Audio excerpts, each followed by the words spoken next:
मुझे नहीं लगता कोई ऐसा घर होगा जिसके यहाँ ये मज़ेदार सी सब्ज़ी ना बनती हो। तो इस रेसिपी को किस तरह से बनाया, तो बिस्मिल्लाहिर्रहमानिर्रहीम, अस्सलाम वालेकुम। लाइक, शेयर और चैनल को सब्सक्राइब कर लीजिएगा रेसिपी अच्छी लगे तो। सबसे पहले आपने 2 टेबलस्पून तेल गरम करना है। तेल जैसे गर्म होगा उसके अंदर आपने शामिल कर देना है प्याज। प्याज लेंगे तकरीबन एक दरमियाने साइज़ का प्याज लीजिएगा। उसके अंदर 1 टीस्पून ज़ीरा डाल के आपने इसे इतना कुक करना है कि इसका लाइट गोल्डन कलर आ जाए। जब प्याज का कलर जो है वो लाइट गोल्डन हो जाए, जिस तरह का आपको दिखाई दे रहा है हल्का सा, तो आपने इसके अंदर 1 टेबलस्पून अदरक और लहसुन का पेस्ट शामिल कर देना है। इसका पेस्ट भी शामिल कर सकते हैं, पाउडर फॉर्म में अगर शामिल करना चाहते हैं तो पाउडर फॉर्म में भी लहसुन और अदरक का जो पाउडर होता है वो भी इस्तेमाल कर सकते हैं। 1 से 2 मिनट जो है लहसुन अदरक के जो पेस्ट है उसको कुक करेंगे, पकाएंगे और उसके बाद आपने इसके अंदर शामिल करना है 2 अदद दरमियाने साइज़ के टमाटरों को काट के इसके अंदर शामिल करते हैं, इसको भी भूनेंगे और उसके साथ ही आपने मसाले शामिल करने हैं। धनिया पाउडर तकरीबन 1 छोटा चाय का चम्मच जो होता है वो मैंने इसके अंदर इस्तेमाल किया है।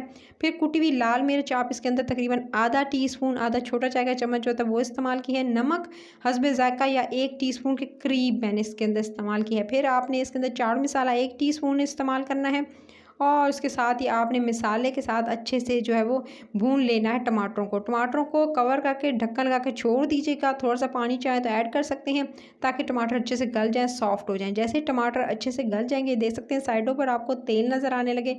टमाटर जो है बिल्कुल ये देख सकते हैं एकदम बिल्कुल सॉफ्ट हो गए। मैंने ढक्कन लगा के छोड़ दिया था, इसे पानी डालने की ज़रूरत नहीं पड़ी। अगर ज़रूरत पड़े तो बस थोड़ा सा ऐड कीजिएगा।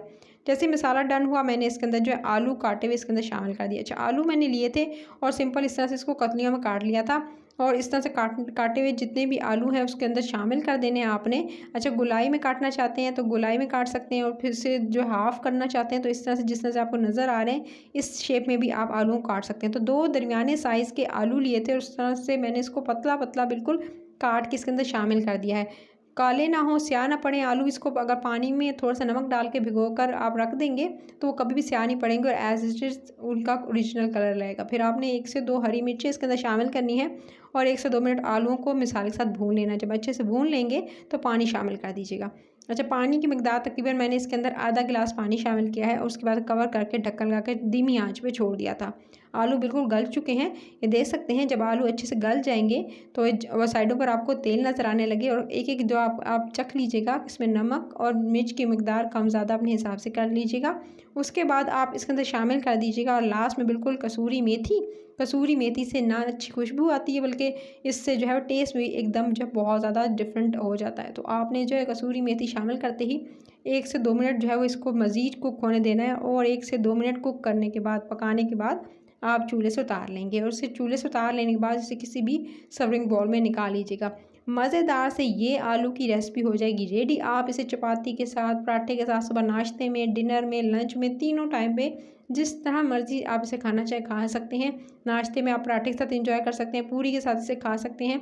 बहुत ही चटखारेदार, बहुत ही मज़ेदार। इमली के बगैर मैंने बनाए हैं, इतने मज़ेदार हैं। आप इसे ज़रूर ट्राई कीजिएगा और झटपट से ही बन जाएंगे। अपना ख्याल ज़रूर रखिएगा और लाइक का बटन ज़रूर दबा लीजिएगा। टिल द नेक्स्ट वीडियो फिर मिलती हूँ। Take care.